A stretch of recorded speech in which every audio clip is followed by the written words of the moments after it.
আমাদের জগদীশ বাবু আছেন আমাদের কাছে উপস্থিত।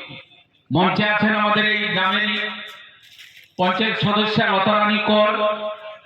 আমাদের অমলবাবু তো বক্তব্য আপনাদের সামনে রাখলেন, বিভিন্ন কালচারাল প্রোগ্রামের সঙ্গে যুক্ত থাকে। আমাদের এখানে জগদীশ বাবু, আরেক জগদীশ বাবু আছে, জগদীশ পাল বাবু, আমাদের এই গ্রামে বাড়ি। উনি ব্যক্তিগত জীবনে আরেকটি উনি এর উদ্যোক্তা।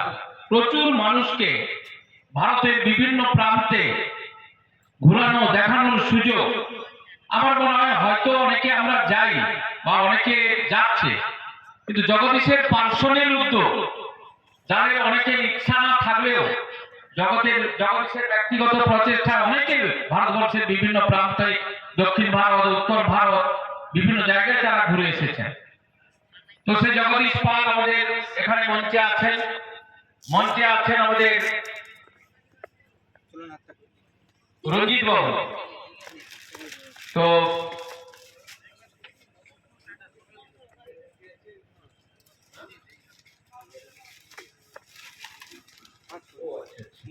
যাই হোক, আমাদের একটি উনি সংস্থা দায়িত্বে আছেন রঞ্জিত বাবু, আমাদের মঞ্চে আছেন। আমাদের ডেবরা সুপার স্পেশালিটি ব্লাড ব্যাংকে ডাক্তারবাবু সহ তার সহকর্মীরা, যারা আমাদের গ্রামে দুর্গাপুজোর সময় আসেন, আজকেও তারা এসে এই ব্লাড ডোনেশন ক্যাম্পকে সার্থক করার জন্য তারা এসেছেন।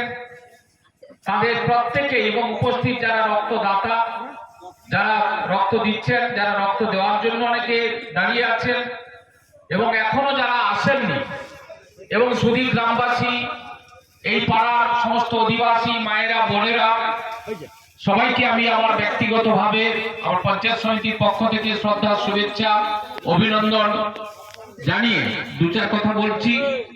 আমাদের তরুণবাবু বলার পরে খুব বেশি আর বলার কিছু নেই, কারণ রক্তদান একটি পবিত্র দান, এটা আমরা সবাই বলি, সবাই জানি।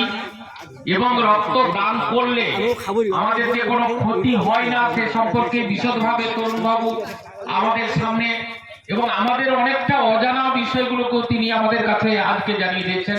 তিনি ব্যক্তিগত জীবনের ডাক্তার, এবং যার জন্য তার সমস্ত বিষয়টা জানার প্রয়োজন, এবং তিনি জেনেছেন, জানেন। আমাদের যেটা জানা ছিল না সেটা আমরা আজকে উপলব্ধি করেছি।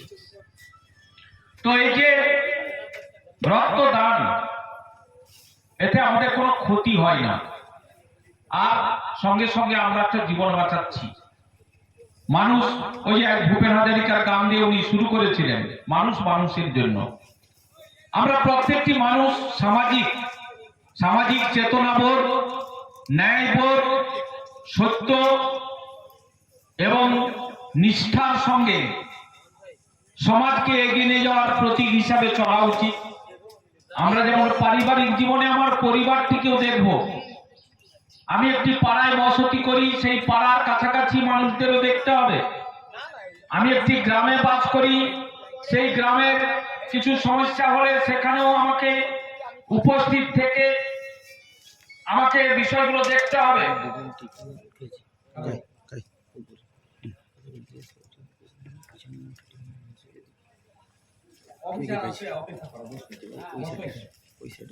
জিজ্ঞেস করলে